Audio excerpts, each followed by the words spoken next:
No does not mean stop. It doesn't mean give up. It just means find another way to get there. Yes.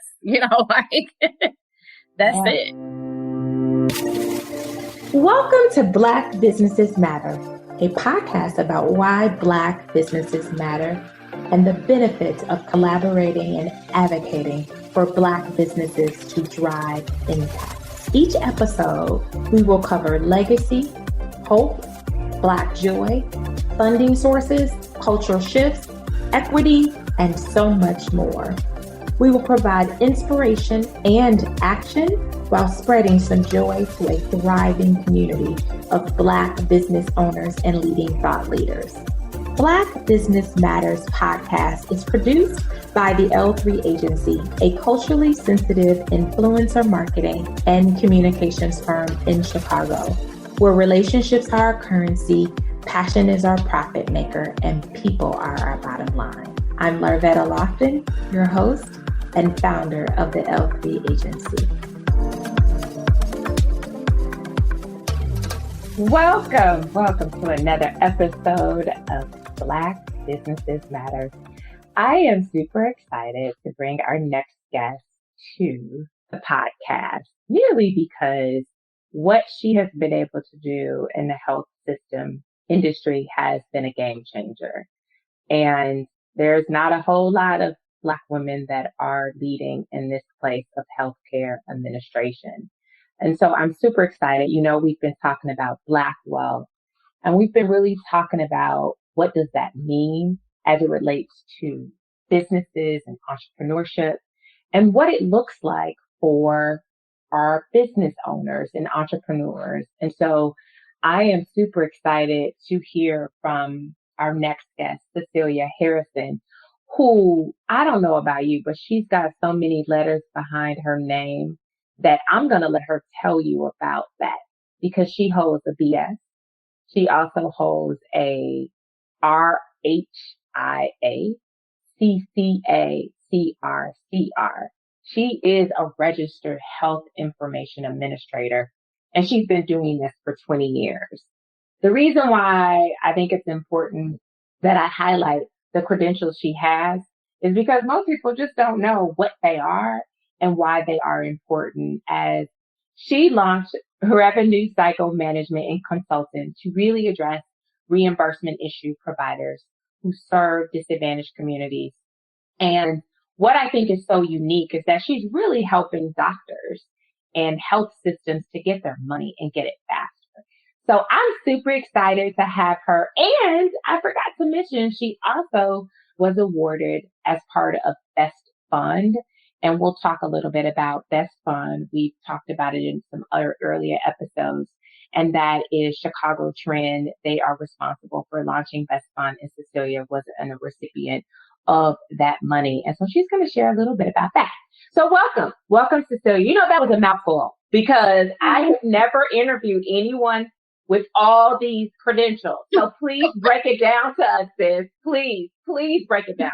Thank you for having me, Larvetta. Believe me, I have other colleagues with many more letters. Yeah. Wow. So it's more people with many more letters? Yes. Okay. We have a bit soup going on. So the registered health information administrator, in a simple sense, they basically are the directors at hospitals who's over health information.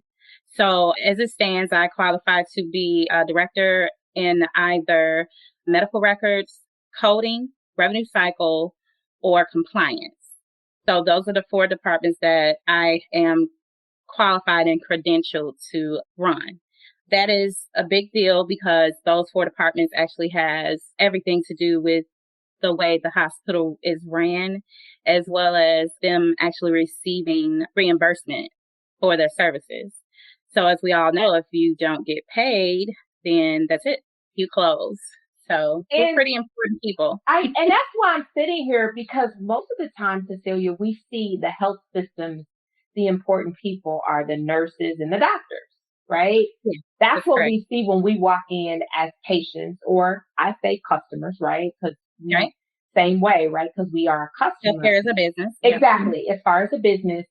but you've just helped us understand the other side, basically the back office of the system. Is that correct? That's correct. We are the administrators. And while our doctors and our clinicians are very, very important, they provide service there on the front line. We have to get them reimbursed for those services. We have to get a hospital as an organization reimbursed for those services so they can actually pay the great help that they hire in these positions. So, wow. I think, during this time, and you started your business at a time where healthcare right now is a booming business, right? There's health clinics popping up everywhere, all across the world, even in Chicago. And so every time I look up, there's a new clinic. And so I want to talk about your journey to get there. Was this something that you woke up and was like, okay, I want to work in the healthcare system and this is what I want to do? Like, I want to know your journey to get to this place of building a business that I believe is a disruptor in the area of STEM, right? Because you are doing STEM work in health and science work in that place of science. But I want to know your journey. How did you get here to be able to build this business and solve a problem? Well, so basically, believe it or not, I was introduced to the field when I was 16, when I was in high school. So originally, I wanted to be a photographer. And no, wait, Cecelia. I just got to take a pause. I didn't mean to interrupt you, but I've known you for quite some time. I never knew. I love doing these interviews because I always learn something new about my fellow colleagues and sisterpreneurs. But no way. So you were going to school to be a photographer? Wow. I wanted to be a photographer. I had it all mapped out. Like it was going to be like my second job because I've always had the mindset of having two incomes. So I wanted to be a photographer. That was like my passion, right? It still is. I have cameras, old cameras, new cameras. So it was my passion. But then I said, well, that's not going to pay the bills unless I literally like dedicate my all to it. And I was really doing it just as something that I like to do because it was kind of like a hobby. So I said, well, I'm going to be an attorney then. Being an attorney is going to make the money and then I can do the photography on the side. So that's where I was going. And when I was about 16 in high school, we had a program called Business Professionals of America. And in that, you learn to be a business professional, getting, I guess, administrative jobs, clerical jobs to get you familiar with soft skills and how to conduct yourself using a computer, using different softwares and everything. So I interviewed with 4 different companies. One was actually a law office. And the other was just basically, it was some type of, I can't even really remember, but I was going to do like some clerical faxing, typing letters type of thing. And the other was the medical billing. And I think the 4th one was scanning or something. I was going to be scanning some documents in, but I actually chose medical billing because all of them really wanted me. You know, they were all like, oh yeah, we like her. We want to hire her. So I had like my pick and I chose the medical billing because I said, okay, I'm going to be an attorney, so I can wait to learn that stuff when I get in college. Mm-hmm. So I was like, well, I'm going to do the medical billing because this is something new. And then maybe this could be like a third way to generate some revenue. So I was like, okay, let me try this out. And when I got into it, I was just like, I really like this. It was really intriguing. It was like hunting to find the problem and you have to be very attention to detail. And I'm kind of a stickler for certain things. So I see everything. And I was like a natural for it. And the company I worked for was Suntage Medical. They were a Black-owned company. And they like had all of the Black doctors in the city and the suburbs. And they were really instrumental in what I'm doing today. So they taught me everything they knew. They kept me on like throughout my adulthood. I would always work with them on different projects. And that's really what led me to even get into the field and decide to pursue it on a serious level and go to school for it. Wow. And so you worked in this business and then Revenue Cycle was born in 2016. So tell me about that. Yep. So I have been working in it since I was 16. And then in 2016, I said it was an instance. I'm not going to say the company's name, but I worked for this company and they were just like really horrible. They did not care if their clients got paid. They didn't really care about any of that. They just wanted to make sure that they were setting up their pockets. They were like, well, you're taking too much time on accounts. And I'm like, but I'm getting them paid. And then they were like, well, we just want you to notate it and tell them what the problem is. That's it. And I was like, what if they don't know how to fix it? And they're like, oh, that's not our problem. And this was a billing company, believe it or not. And I was like, but you're not doing what you say that you're here to do, which is to generate them revenue. So I was like, you know what? I'm out of here. I can't do it. I cannot do it. This is not for me. So I said, I knew that I was making other companies money, like big money. The largest amount I've ever found an organization was probably like $500,000. And I said, I could do this for myself, especially if I'm getting a percentage. Oh my God, let's jump out the window and do that. So the other very important thing that I want to mention is that at the time I was on Section 8, I was a voucher holder. So I got into a program that they offered. CHA offered a program for entrepreneurs. And it was much like the entrepreneurship program that we kind of went through, but it was for businesses that were starting up. Mm-hmm. And when I got into it, they said, well, if you complete this, you can get $5,000 to start your business. And I was like, oh, okay, let me do this, let me do that. And I got the money, and that's how I started Revenue Cycle. Wow. So, so for listeners, I want you guys to know I had the pleasure of meeting Cecelia at the early part of last year. We were in the program with DePaul University, and she's just been a rock star ever since. And just the way she thinks, she's just when she said it, she's detailed. She really is. She really, really, really is. And what I think is powerful too is you participated in that program, got the 5,000 and said, you know what, I'm going to start a business. And that alone is, I think, incredible. And that's why we're going to talk about Best Fund, because I just think you are a go-getter. Like, if you call Cecelia and say, do this, Cecelia is going to do it. And I mean that, because the only question you're going to ask is, when does it do? Because that you do ask, what does it do? How much time I have to complete it? That's what you ask. And then you're like, okay, is this going to help me get here? I'm like, yes, she's done. She's just gone. Yeah. And so that's what I love, because Cecelia, for someone who's always been like this all of my life, to know that you built a company, a very successful company, let me add that is making money. And that was all because someone told you about a program and you were like, okay, let's do it. And I'm going to get this $5,000. I'm going to start my own business. Like, that's right. Yeah. That's beautiful. Like, and the part that I want to point out is it wasn't that they were like shouting it out at the rooftop. One thing about CHA, they offer a lot of great programs, but you have to be willing to sign up for the emails. You got to be willing to check out the emails. And even the caseworkers that they link you with, they have a lot of information. You got to actually meet with those caseworkers and talk about, what are your needs? How can we help you? How can we assist you? And they tell you about everything that is close to what you actually need. And that's how I found out about it. Yeah. So Section 8, thanks to them, like, I've started my business, as well as I completed my associate's degree. They paid for that. And then I moved on into my bachelor's. When you get on the university level, they just give you like scholarships. But yeah, whoever is out there on Section 8, they have a lot of programs. Take advantage of them. You can really change your life. I surrendered my voucher in May of 2019, and I was happy to do it. Wow, Cecelia. So literally, you were able, like, from 2016 to 2019, leverage your CHA voucher to build your business, right?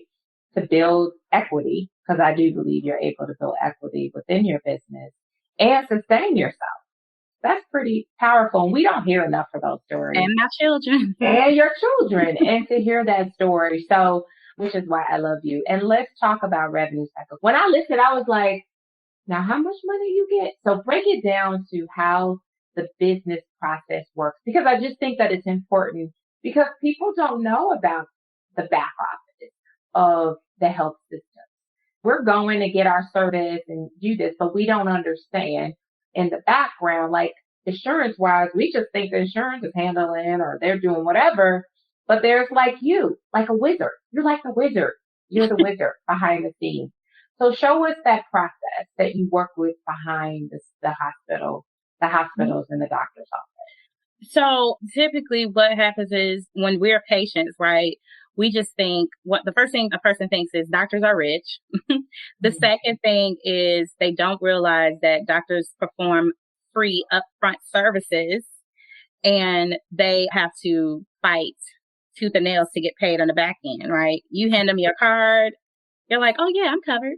And you go in and you see them and that's it. You're gone. You got your service. Now they're in the background fighting to get paid from your insurance company that you pay a premium to every month. They don't always pay. So that's when folks like us come in and we make sure that those services are communicated properly to the insurance company. And we use that, the way we communicate is through codes, CPT codes, ICD-10 codes. And once those services are communicated on a claim form, we send them out electronically and they either pay or deny the claim. We want them to pay, right? But there are instances where they deny for several different reasons, but that's when our expertise come in and we say, okay, this is a false denial, or okay, let's fix this. So that's pretty much how we get them paid. And the name of the game is we want them to be reimbursed between 7 to 14 days, because who wants to wait months to be paid? So sending out a clean claim, which means a claim that is not denied, it's going to be paid. That's what the goal is. And so for you, what do you all get? You get a percentage of that. Oh, so yeah. So whatever the provider actually receives from the insurance, we get a percentage of that payment. So all payments, it's usually invoiced on a monthly basis. Okay. So all payments received, you get a percentage of that on a monthly basis. Wow. And I say this because, again, we didn't know that so let me say this. I'm going to say this. I didn't know. I'm not going to say our listeners, maybe they know, but for me, I didn't know.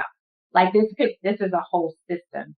So I just want to reintroduce you guys to Cecelia Harrison. If you are just joining for the first time and listening, I just want to advise you that we're talking to a registered health information administrator who's been in the industry for 20 years, and she launched her business, Revenue Cycle Management and Consulting, here in Chicago. Well, in Chicago, because most of you all know that we are out of Chicago in 2016.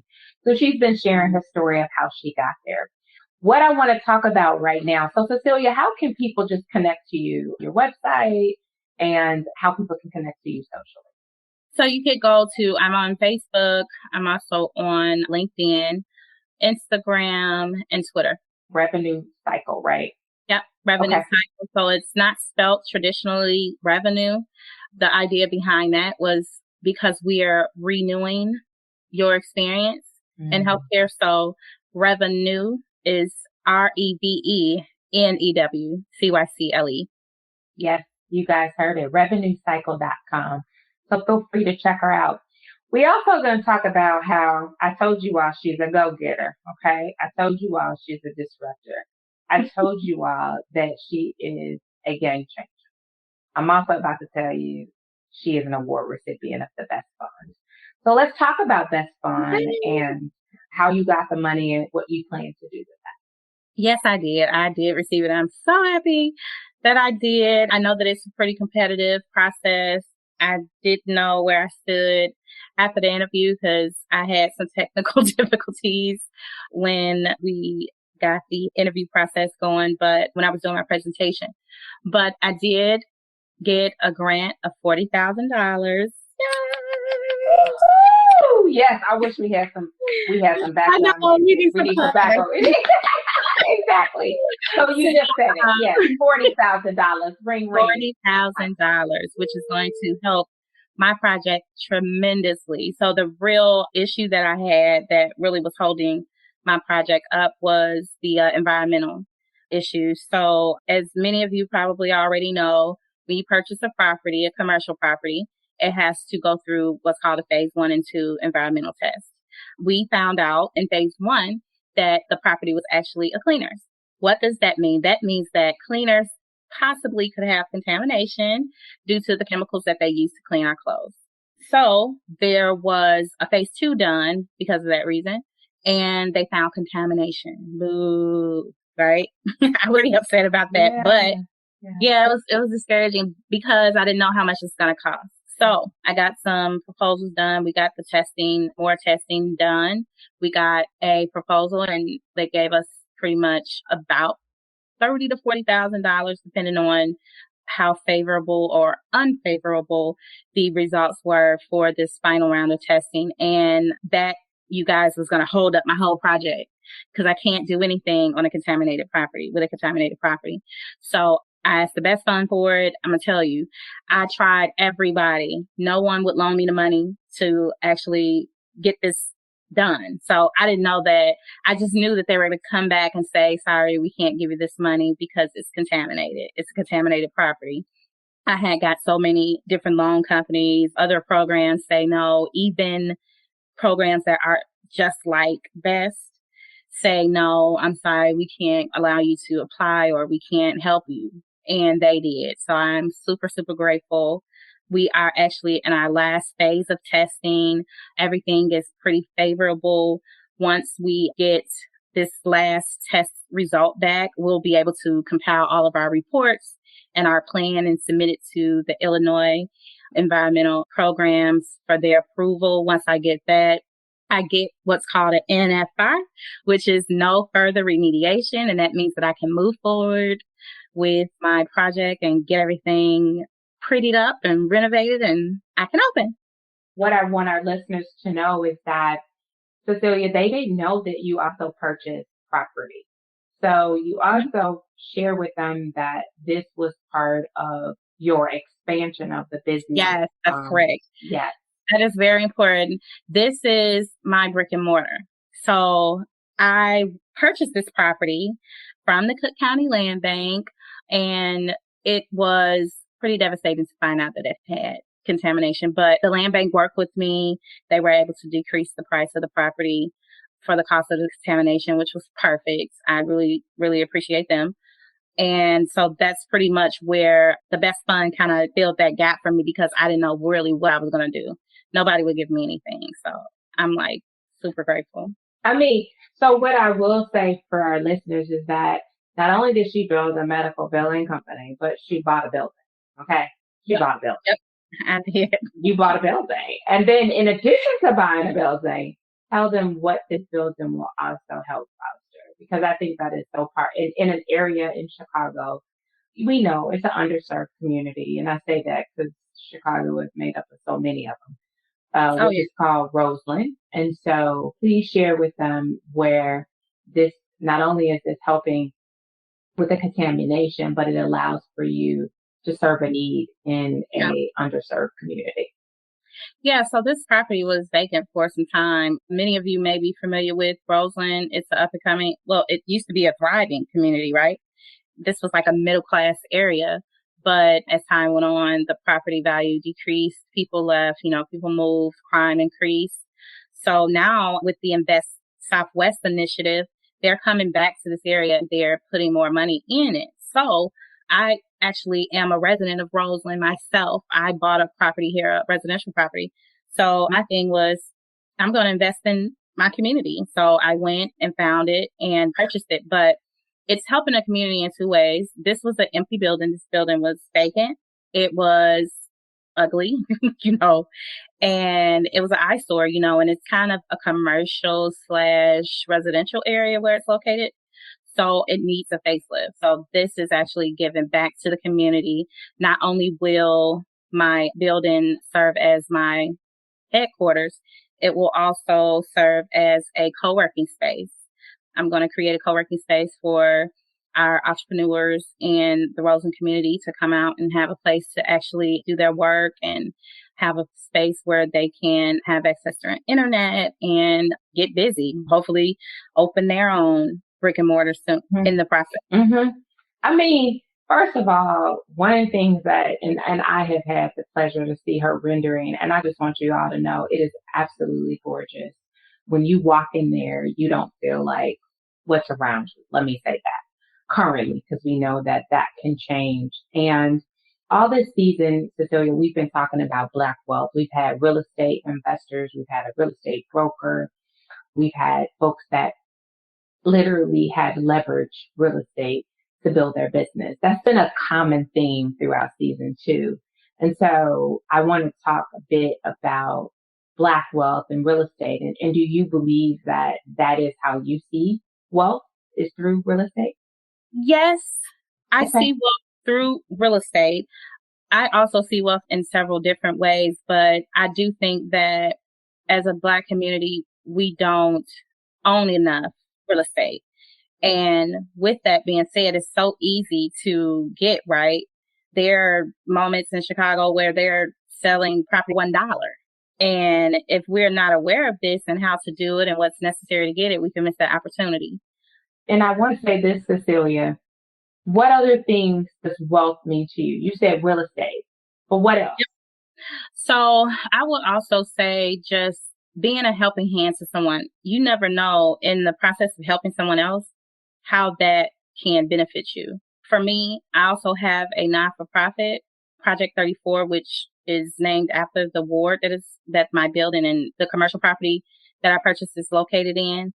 And I was talking to someone actually trying to help them with a venture and rolled up on, a business opportunity for me.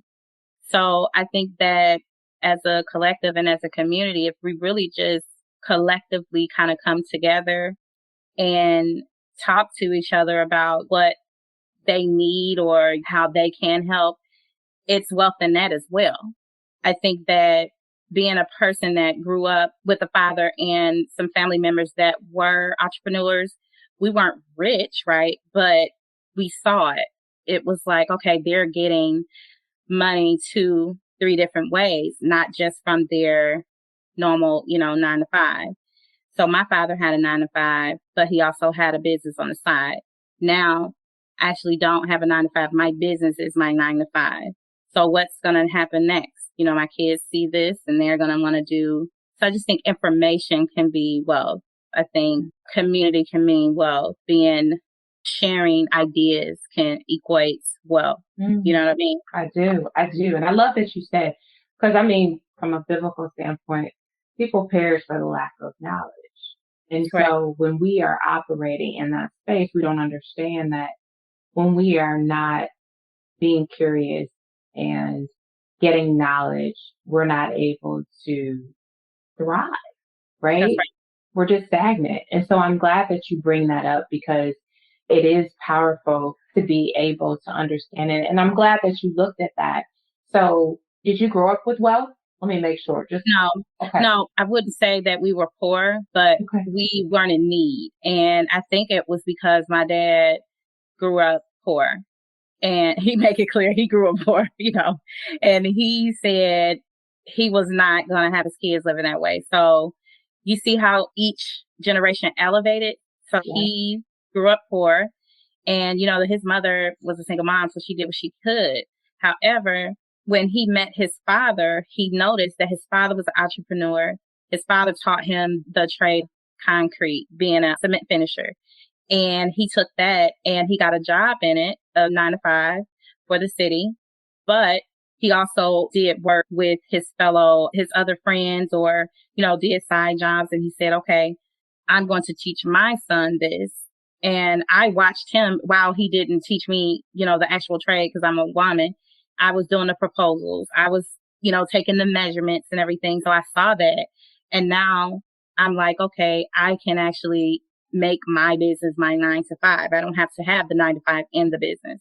So you see, each generation is leveling up. That's good. Each generation is leveling up. Oh, I like that.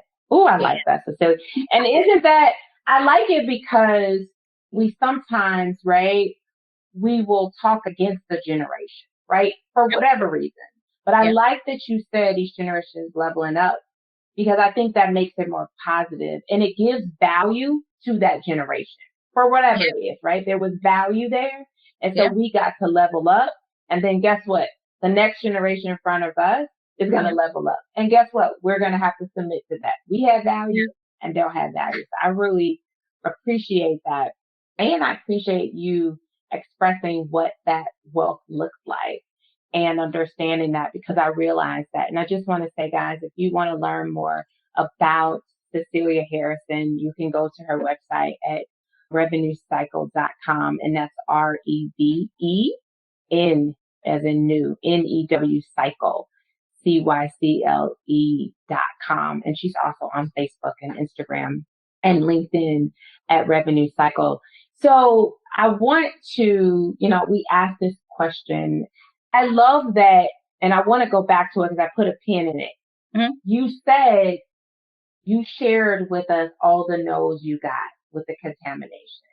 Yep. And of course, you shared some of that with me, and I wanted to certainly help you and do everything I can to support you in that. And so what motivated you to keep going?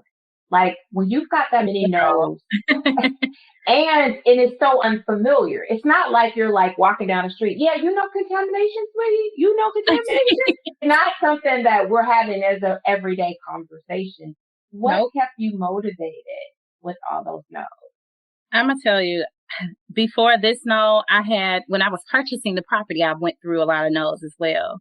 That property they tried to snatch that property out from under me so many times. And I think because I grew up, well, first of all, I'm a person that is just outspoken, right? I've always been very outspoken. But growing up, I was always told, the saying, closed mouth don't get fed. If you don't say what you need, nobody gonna help you. So I just have always been like that. Always. Even, as a child. So for me, I knew I wanted that property. And believe it or not, I fought for almost 2 years to get it. And I said, this is close to my house. This is what I want it to look like. This is the area I want to serve. And I'm getting this free. I just set my mind to it and I didn't let it go. I just think it's incredible to say, and I don't know if this is you, Cecelia, but I've always say the no is the motivation. Is that how you feel like if the no was okay, because watch this. I'm finna turn that no into a yes. Yes, all day. And I feel like no does not mean stop. It doesn't mean give up. It just means find another way to get there. Yes. That's it. That's it. And I think we do. We kind of accept it and we just move past it. And I also believe it's timing, right? It's not always the right time for it. And I've always said, no, it's not yet. Because you might be coming out with something. And it's crazy because, Cecelia, when I think about MySpace, and I don't know if you remember MySpace, but I don't think it didn't grow because it wasn't great. It was just came out at the wrong time. And I say that. You know what I mean? It came out at the wrong time. But at the same time, we needed MySpace to get us to YouTube, to get us to Twitch. It was necessary, but sometimes it doesn't boom the way that you want it to boom just because it may be too soon. And that's not a bad thing. MySpace was actually set the stage for Twitter and Facebook. Because if it wasn't a MySpace, it wouldn't be all of these other guys. Exactly. You need that stuff, whether it's lasted forever or whatever, you needed it. You had to have it. And I'm pretty sure MySpace was smart enough to set the stage to where they're like, okay, if you want to come after me, you got to give me a piece of that pie. Yes, absolutely. And to know that the fact that we're still talking about it, how about that, means that it was relevant. I honestly think MySpace still exists. We can Google that. Okay. That's something Google that right now. I honestly think MySpace still exists because I want to say a couple of years ago, and I'm saying a couple, but it probably was more like probably 10 because time is just away from me. But I remember I went on to MySpace and it was still there. So let's see. Yes, it is. MySpace is still there. See, it's amazing because you know what they could be? It's just like Revenue Cycle. You're the back office. Nobody knows your name when they walk into the doctor's office. Your name is not plastered in that. But what we know is that those systems love when revenue calls because we know we get some money, right? So, it doesn't always mean that you have to have yours out in front. That is not. And I know that, and like how we learned in our cohort, the Breed Love and DePaul partnership, the entrepreneurship program that we were in, I learned so much about what made me unique, what my advantage was. Mm-hmm. And the one thing I noticed is that while there are other billing companies out there, I'm the only one that concentrates and solely focuses on the doctors that serve the under communities. And that is necessary because those that serve disadvantaged and underserved communities, they can't afford someone with my credentials because I cost six figures. You see what I'm saying? They can't do it. They can't afford to have them on their payroll and paying for benefits and all these things.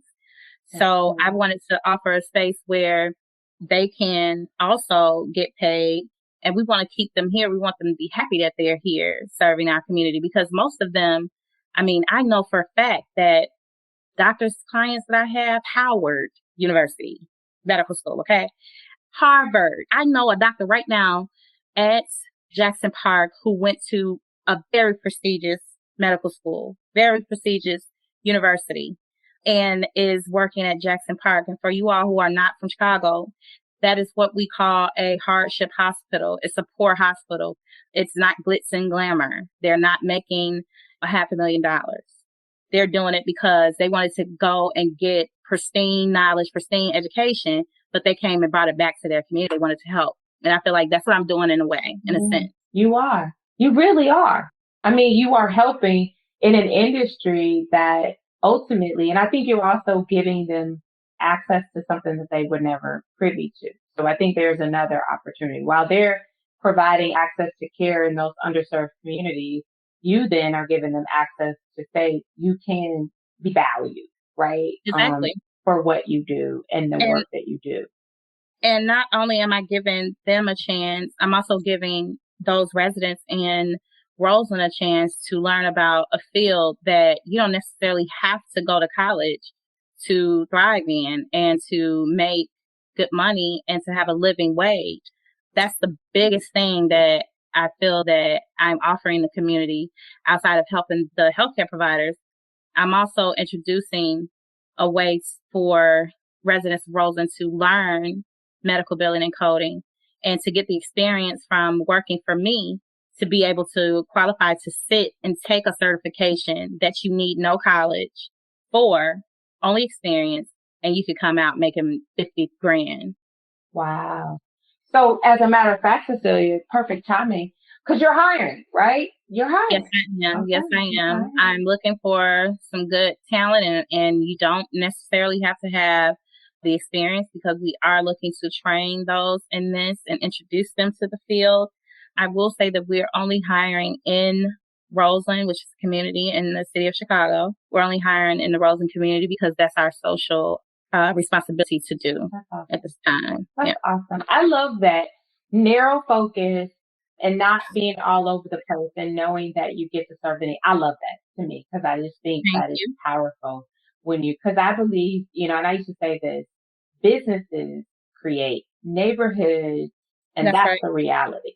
And we don't realize that. And so when we invest in businesses, we invest in the neighborhood. Because most of the time, right, you're going to the neighborhood because guess what?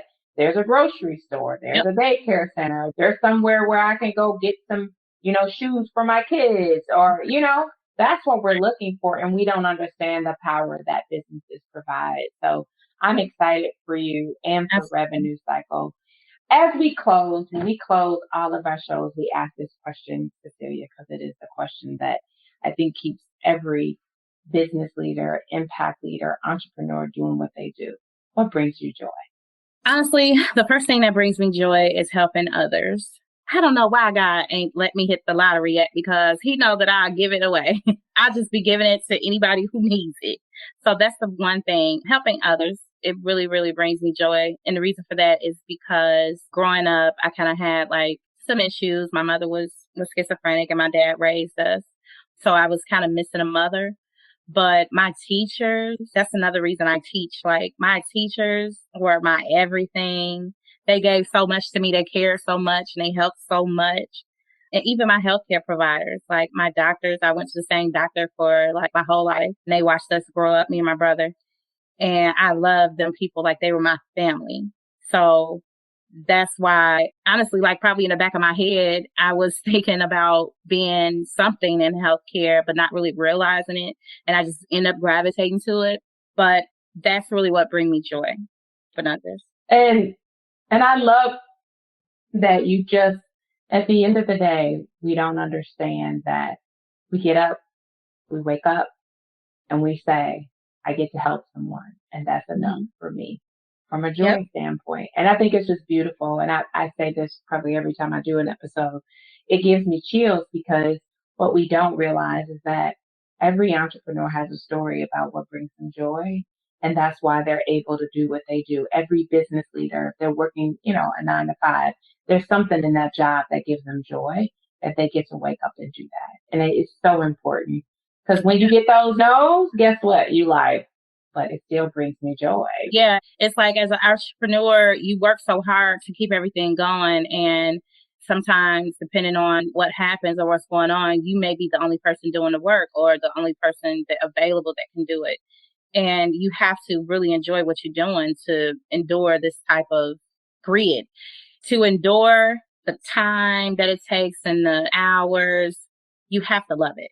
You better love it. You better believe that. You better love it, right? That's for sure. I just want to say thank you, Cecelia Harrison, for being a guest on Black Business Matter. It took us a while to get her, you all. It took us a while. But now that we have her, we're so grateful to hear her story and to hear that she is recipient of the Best Fund, which is powered by Chicago Trend in Chicago, where they fund local entrepreneurs on the south and west side of Chicago and supporting them so that they can thrive. And if you could go back to an episode that Lanier, his first episode, is what would it look like if Black businesses were overfunded? And this is what right. Oh my gosh. Exactly, Cecelia. Oh my God. That's me, girl. We'll be out here. Exactly. But imagine that, right? Imagine that would look like for us. Exactly. And we've never had that. So he allowed for us to hear that. But he's also being able to help those that are underfunded to get funded. So that enough is getting us there. And you're one of those recipients. So if you want to learn more about the Best Fund, check out Chicago Trend online. I think it's chicagotrend.com, or you can go back to the episode with Lanier Richardson and hear about it more. But again, I just want to thank Cecelia Harrison of Revenue Cycle Management and Consultant. We thank you for your story and for your sacrifice and just your determination, Cecelia. I appreciate you so much. And thank you for having me, Larvetta. And I just got a couple shout outs. Yes. Breed Love, the YWCA, Robert Johnson, Kelly Evans, who is currently with, I believe, the Urban League. Yes, she's at the Urban League. Yeah. Yes. I also want to shout out WEI, DuPaul, Abigail. That's how we met. Great. Yes, Abigail, she was great. The Breed Love and the DePaul partnership really helped me see the scale in my business, how to scale, what I was missing, what I wasn't looking at. And that's definitely how me and Larvetta met. And as soon as we met, it was like magic because we were the same person. Yes. I was like, oh my gosh, there's somebody else. It's like, no, right. Watch this. Oh, they said no, watch this. And I come up with some backup because we come with some backup when they tell us no. That's right. And then it's always me and Larvetta at every event. We actually got to get one tonight. We are headed to an event. So we thank you. It's crazy. I was like, we can still do this. Remember, I said, we still do this before. We did, though. Because we are boss babes. And know that Cecelia Harrison, I promise you all, you will hear more and more. I see more offices across the country, Cecelia, just so you know. I see it. I see it across the country. I'm just saying. Just pulling it out there. Okay. You heard it first. She's not just okay. You said it first, Miss Lopes. Thank you. So we thank you. And I just want to say thank you guys for listening in to another episode of Black Businesses Matter. Please, please, please share this episode with a friend, with family, online, and continue to subscribe to our podcast so that you can hear more business leaders and entrepreneurs who are thriving. Thank you for listening. Thank you for joining us this week on Black Businesses Matter podcast. Make sure you subscribe to our podcast wherever you listen so you will never miss a show. You can also follow us on social media at the L3 Agency and at Larvetta Speaks. If you love the show, leave a rating so that we can continue to bring you impactful episodes. You can also take the pledge and order our merch at our website at thell3agency.com. THEL3agency.com. Thanks for listening and see you next week.